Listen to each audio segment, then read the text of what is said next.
नमस्कार. उमेश 24 चॅनलमध्ये आपल्या सगळ्यांचं स्वागत आहे. आरोग्य कर्मचारी हा सार्वजनिक आरोग्य सेवेचा कणा आहे, असे प्रतिपादन डॉक्टर प्रवीण पारिसे यांनी केले. महाराष्ट्र स्टेट जिल्हा परिषद हेल्थ सर्व्हिस एम्प्लॉईज असोसिएशन यांच्या वतीने अमरावतीत भव्य आरोग्य कर्मचारी मेळाव्याचे आयोजन करण्यात आले होते. हा कार्यक्रम संत गाडगे महाराज मंदिर हॉल येथे उत्साहात पार पडला. या मेळाव्यात सेवानिवृत्त आरोग्य कर्मचाऱ्यांचा शॉल, श्रीफळ व स्मृतिचिन्ह देऊन सत्कार करण्यात आला. तसेच आरोग्य कर्मचाऱ्यांच्या गुणवंत पाल्यांचा गुणगौरवही करण्यात आला. कार्यक्रमात जिल्हा क्षयरोग अधिकारी रमेश बनसोड, अतिरिक्त जिल्हा आरोग्य अधिकारी doctor Vikas Athawale, doctor Poonam Mohokar, doctor Harshal Kshirsagar, doctor Swapnil Malkhede, doctor Sharad Jogi यांच्यासह अनेक मान्यवर उपस्थित होते. दरम्यान एनपीएस तसेच डीपीसीएस या पेन्शन विषयक मुद्द्यांवर तज्ञांकडून मार्गदर्शन करण्यात आले. तसेच वेतन त्रुटी आणि सेवा विषयक प्रशासकीय बाबीवरही सविस्तर चर्चा करण्यात आली. आरोग्य कर्मचाऱ्यांच्या ज्वलंत प्रश्नावर चर्चा करत पुढील नियोजनही यावेळी करण्यात आले.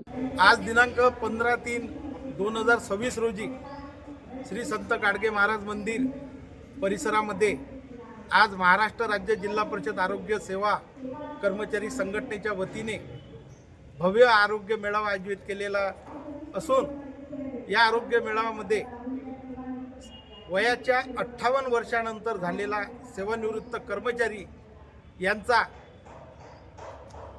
सेवा सत्कार, त्याचनंतर आमच्या आरोग्य कर्मचारी असलेले आरोग्य कर्मचाऱ्यांचे पाल्य यांच्या गुणगौरव कार्यक्रम, ज्यांनी शैक्षणिक क्षेत्रामध्ये तसेच विविध क्षेत्रामध्ये उल्लेखनीय ज्यांनी कामगिरी केली आहे अशा गुणवंत पाल्यांचा या कार्यक्रमामध्ये आम्ही गुणगौरव सोहळा पार पाडलेला आहे. तसेच संघटनेच्या वतीने आम्ही वर्षभर सातत्याने काही ना काही कार्यक्रम राबवित असतो आणि अशाच कार्यक्रमामध्ये आज आम्ही कार्यक्रम आयोजित केलेला आहे. आणि या कार्यक्रमामध्ये आमच्या प्रमुख अतिथी म्हणून जिल्हा परिषदेचे वरिष्ठ अधिकारी, पदाधिकारी तसेच या कार्यक्रम यशस्वी करण्याकरिता संघटनेचे पदाधिकारी, सदस्यगण आणि ज्यांनी मदत केली त्यांचे मी महाराष्ट्र राज्य जिल्हा परिषद आरोग्य सेवा कर्मचारी संघटनेकडून मनपूर्वक आभार मानतो, कृतज्ञता जाहीर करतो. धन्यवाद. अशाच नवनवीन घडामोडीसाठी बघत राहा उमेश 24 चॅनल. धन्यवाद.